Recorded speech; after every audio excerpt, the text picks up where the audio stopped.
Hey guys, I'm Anna, and today I'm going to show you how to fix Subway mobile app not working. So first of all, you need to make sure you're running the latest version of the app. Open up App Store on your device, and then tap on this search icon in the bottom right corner.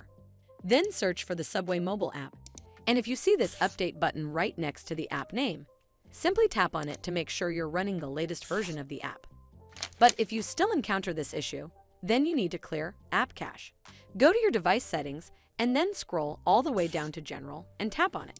Then tap on iPhone Storage. From here, search for the Subway mobile app and then tap on it. Once you're on this screen, you need to tap on Offload App.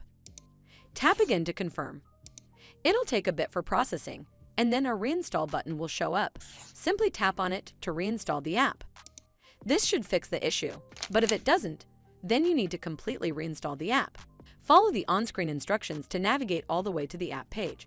Once you're on this screen, tap on Delete App to uninstall the app from your device.